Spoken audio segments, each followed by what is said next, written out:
Hi everyone, आज हम पढ़ने जा रहे हैं कंपेयरिंग फ्रैक्शन, यानी जो हमारे भिन्न दिए हुए हैं उन भिन्नों की हमें क्या करनी है, तुलना करनी है। कंपेयरिंग फ्रैक्शन यानी भिन्नों की तुलना। ठीक है, अब हम जो भिन्नों की तुलना करेंगे, कंपेयर करेंगे, इसमें हमारा फर्स्ट मेथड आएगा हैविंग सेम न्यूमरेटर, यानी जब अंश समान हो। When we will have equal numerator, same numerator, then which has smaller denominator is it will be greater fraction, यानी when numerator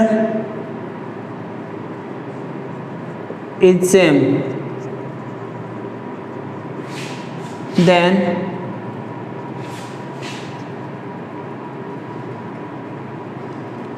smaller denominator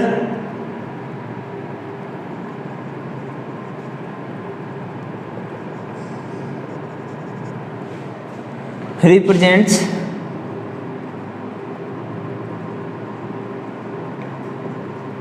greater fraction।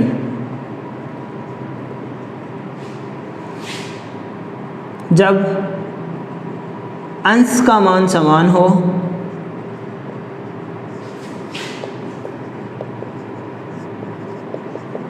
तो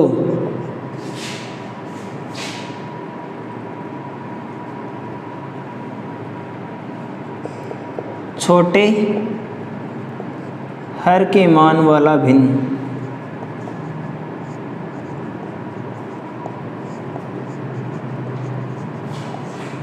बड़ा होता है।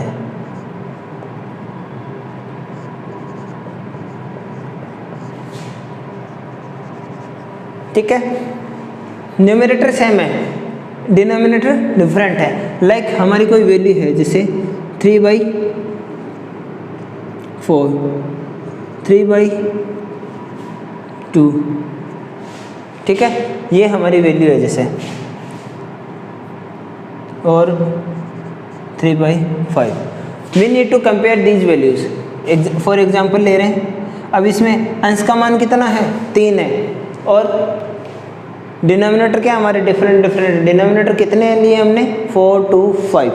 Then smaller denominator represents greater fraction, यानी जिस भी denominator की value क्या होगी, जितनी छोटी होगी उसका मान क्या होगा, उतना ही बड़ा। यानी डिनोमिनेटर जितना बड़ा होगा फ्रैक्शन उतना ही छोटा होगा। अब देखो इसको हमें ऑर्डर में रखना है, ठीक है, कंपेयर करना है। अगर हम इसको असेंडिंग ऑर्डर,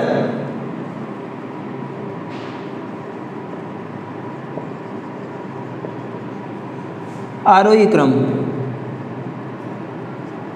यानी बढ़ते हुए क्रम में अरेंज करते हैं,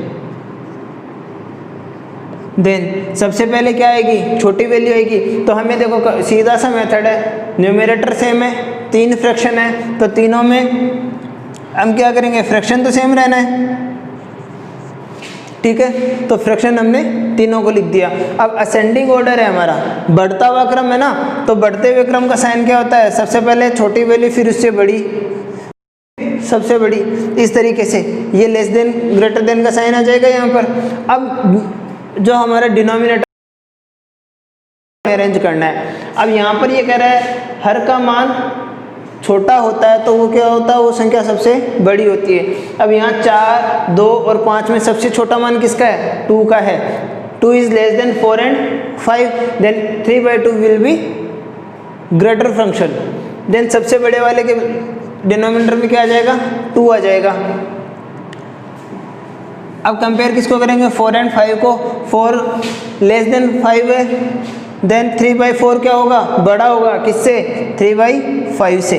तो इस अकॉर्डिंग हम क्या कर सकते हैं, इनको अरेंज कर सकते हैं। Smaller denominator represents greater function, smaller है, 2 स्मॉलर है तो ये सबसे बड़ा हो जाएगा, 5 डिनोमिनेटर सबसे बड़ा है यहाँ डिनोमिनेटर्स में, तो ये क्या हो जाएगा, सबसे छोटा हो जाएगा। इस अकॉर्डिंग हम क्या कर सकते हैं, इनको अरेंज कर सकते हैं। अगर हमें इसका ऑर्डर चेंज करना होता, डिसेंडिंग ऑर्डर होता तो साइन चेंज हो जाता और वैल्यू भी आगे पीछे उस जो ऑर्डर हमें पूछा गया है उस ऑर्डर के अकॉर्डिंग हम क्या करेंगे, अरेंज करेंगे।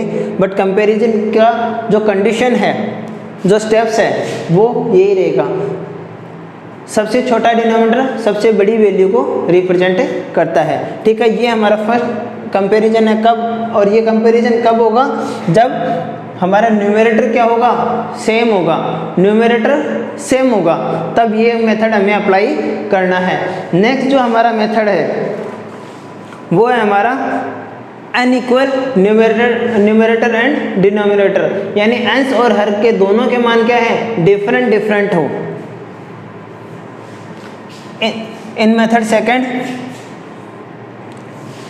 सेकंड मेथड में numerator and different both will have different value, किसी का भी वैल्यू क्या होगी, इक्वल नहीं होगी। Then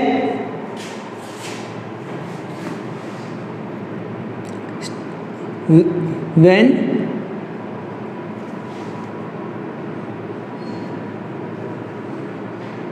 unequal numerator and unequal denominator,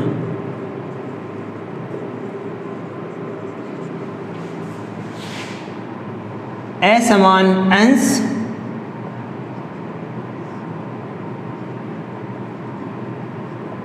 तथा असमान हर, जब दोनों की वैल्यू क्या हो, डिफरेंट हो, तब इन्हें कंपेयर करने के दो मेथड हैं। फर्स्ट हमारा आ जाएगा equivalent fraction,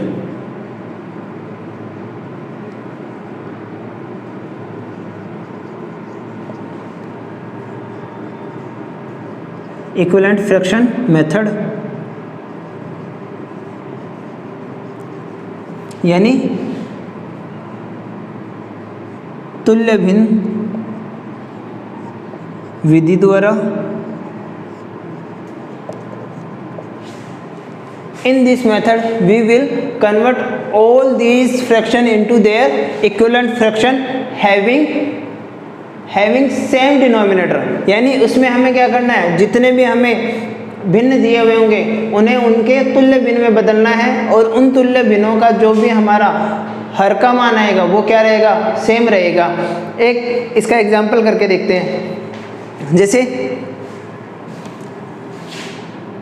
for example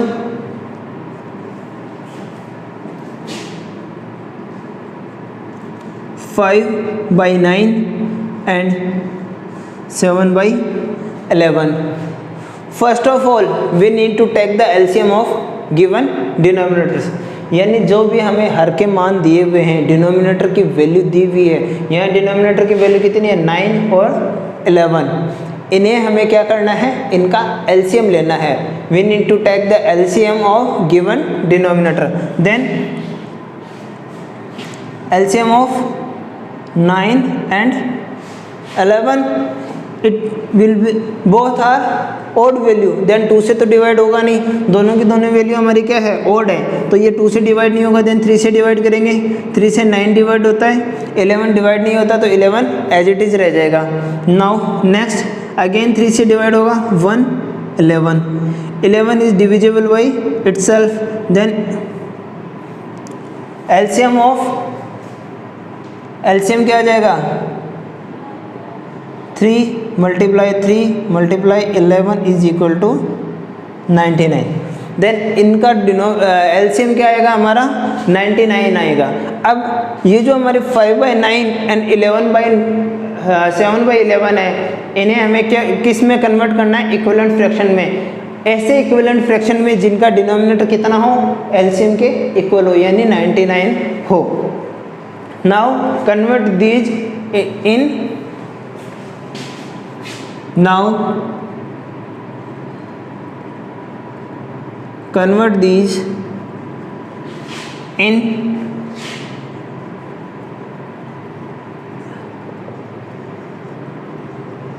equivalent fraction, यानी तुल्य भिन्न में बदलने पर। देखो ये जो हमारा मेथड है ना इक्विवेलेंट फ्रैक्शन मेथड, इसमें हम 2 फ्रैक्शन भी ले सकते हैं, 3 भी ले सकते हैं, 4 भी ले सकते हैं, कितने भी हमें फ्रैक्शन दिए हुए हो सकते हैं। उन फ्रैक्शन को हम किससे कन्वर्ट करेंगे? इक्विवेलेंट फ्रैक्शन मेथड से कन्वर्ट करके चेक कर सकते हैं। ठीक है, now we need to convert 5/9 is equal to 5/9। What number should we multiply with 9 that we get LCM? Means 9 को हम किस से गुणा करें कि हमें 99 प्राप्त हो? वो संख्या हमारी क्या है? 11 है। देन न्यूमरेटर एंड डिनोमिनेटर अंश तथा हर में दोनों को किससे गुणा करेंगे? 11 से गुणा करेंगे। ये कितना हो जाएगा? 55/99। ठीक है, नेक्स्ट हमारी क्या है? 7/11।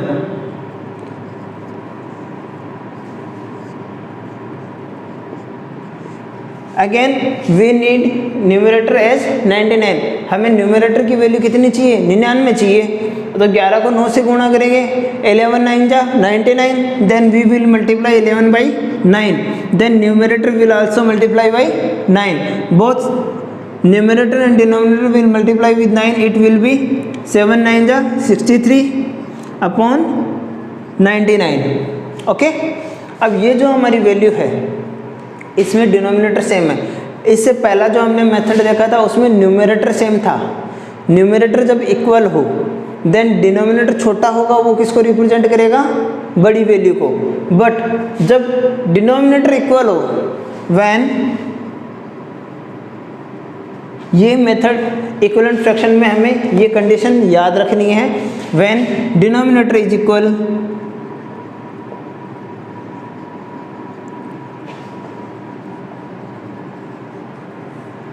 then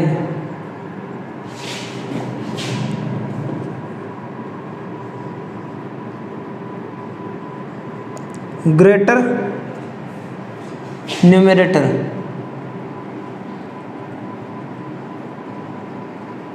represents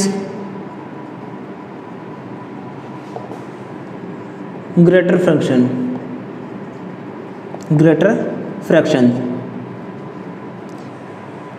जब अंश हर समान हो,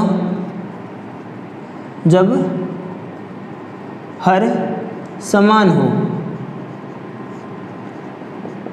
तो बड़ा अंश बड़े भिन्न को दर्शाता है। Means if denominator is equal then numerator is greater then fraction is also greater। if we have smaller numerator then fraction is also smaller। यानी अगर न्यूमरेटर अंश का मान बड़ा है तो संख्या भी क्या होगी? बड़ी होगी। हर अंश का मान अगर छोटा है तो संख्या क्या होगी?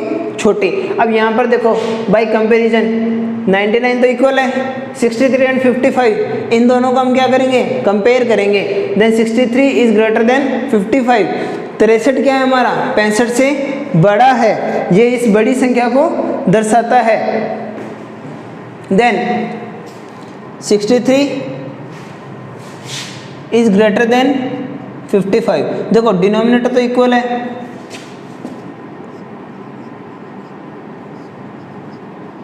डिनोमिनेटर इक्वल है। देन ये रहेगा this value is less than from this one. Then यहाँ पर हमारी कौन सा है? छोटा वाला स्मॉलर न्यूमरेटर। 55 और 63 में से स्मॉलर कौन सा है? 55। तो यहाँ 55 आ जाएगा और यहाँ क्या आ जाएगा? 63। अब ये जिनके भी इक्विवेलेंट फ्रैक्शन है उन्हें हम एज इट इज रिप्रेजेंट कर सकते हैं। ये किसको रिप्रेजेंट करते हैं? 55/99 किसका है? 5/9 का। Then 5/9 is less than 7/11। तो इस तरीके से हम क्या कर सकते हैं, इनको कंपेयर कर सकते हैं, छोटी और बड़ी का मान निकाल सकते हैं। ये हमारा किसका मेथड है, जब अंश और हर असमान हो, means unequal numerator and denominator. इसका हमारा फर्स्ट मेथड था ये तुल्य भिन्न विधि, इक्वलेंट फ्रैक्शन का। इसका अगर आप स्क्रीनशॉट लेना चाहें स्क्रीनशॉट ले सकते हैं। इसमें हमारा जो सेकंड मेथड है वो है क्रॉस मल्टीप्लाई, वो इससे थोड़ा इजी रहता है। इन दोनों में से जो भी आपको कंपैरिजन में जो भी आपको सही लगे हम उसके थ्रू क्वेश्चन सॉल्व कर सकते हैं, दोनों से ही सेम आंसर आएंगे। फर्स्ट मेथड हमारा इसका कंप्लीट होता है। सेकंड जो इसका मेथड रहेगा क्रॉस मल्टीप्लिकेशन, वो यहाँ पर अब देखते हैं। ठीक है, now check by cross multiplication.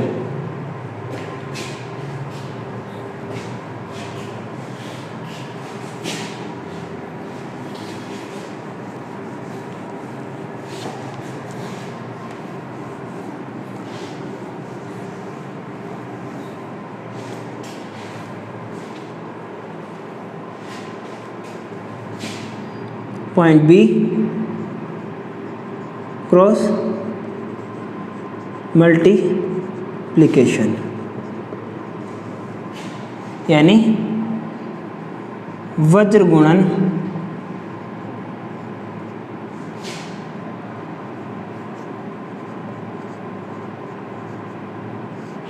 Vidhi.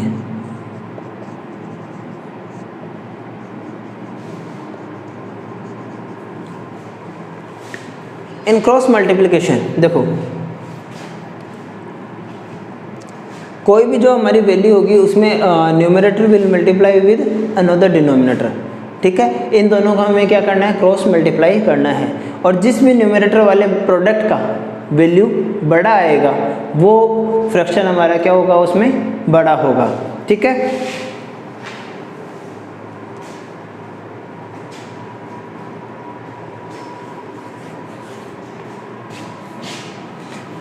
For example जैसे अभी वाला हमने क्वेश्चन दिया था, एग्जाम्पल में लेते हैं, सेम क्वेश्चन लेते हैं 5/9 and 7/11, then cross multiplication by cross multiplication.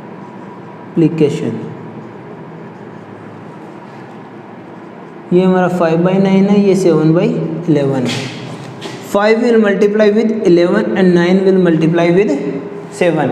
Then ये हमारी वैल्यू क्या आएगी, 5 × 11, 7 × 9। ये वैल्यू कितनी होती है, ये वैल्यू होती है हमारी 55, और ये वैल्यू कितनी होती है 63। 55 इज लेस देन 63। देन 55 किसका प्रोडक्ट है, 5 × 11 का, 5 × 11 का प्रोडक्ट है। 5 न्यूमरेटर किसका है, 5/,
फ्रैक्शंस। फर्स्ट हमारा क्या है 3/4 इज इक्वल टू एलसीएम कितना है 60, देन 4 को किससे मल्टीप्लाई करना है, ऐसी वैल्यू से मल्टीप्लाई करना है कि इसका डिनोमिनेटर का मान कितना है 60 आए। तो 15 होता है, 15 4 जा 60। अगर आपको ऐसे टेबल याद नहीं है तो आप क्या कर सकते हैं, एलसीएम को गिवन डिनोमिनेटर से डिवाइड करके भी देख सकते हैं। जो भी हमारा क्वोशंट वाला पार्ट आएगा वो हमारा क्या हो जाएगा, मल्टीप्लिकेबल नंबर हो जाएगा। यानी 15 से गुणा करेंगे, 15 4 जा 60 होता है, देन न्यूमरेटर भी किससे मल्टीप्लाई होगा 15 से मल्टीप्लाई होगा, देन 15 3 जा 45। नेक्स्ट 5/4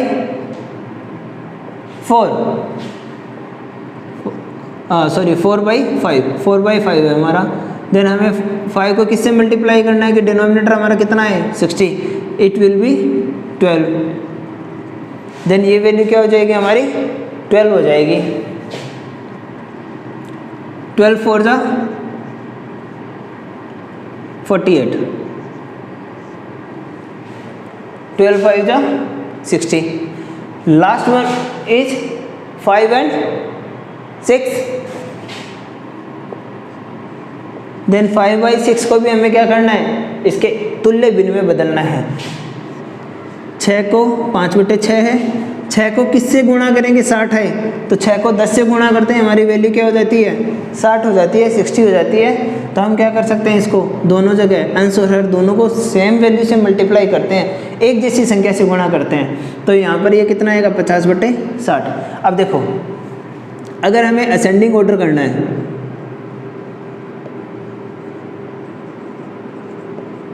यानी आरोही क्रम में, आरोही क्रम का मतलब होता है बढ़ता हुआ क्रम।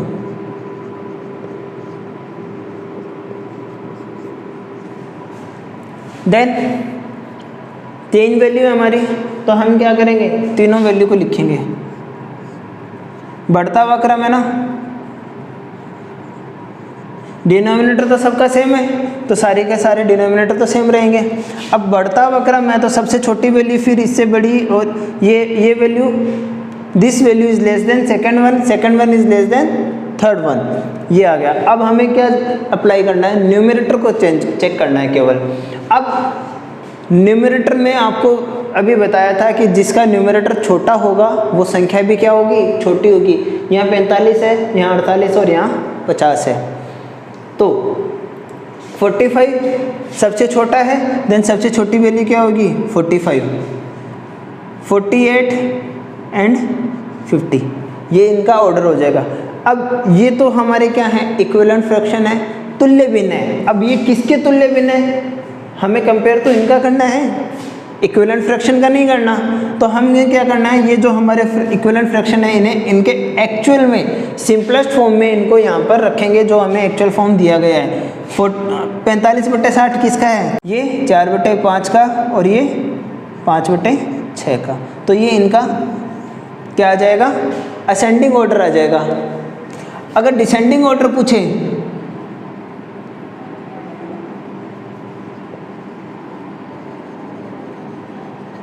डिसेंडिंग ऑर्डर अगर पूछे तो ये रो क्या हो जाएगी, रिवर्स हो जाएगी, उलट जाएगी, है ना। जो संख्या सबसे बड़ी है वो सबसे पहले आएगी, फिर सबसे बड़ी से छोटी क्या है, फिर सबसे छोटी।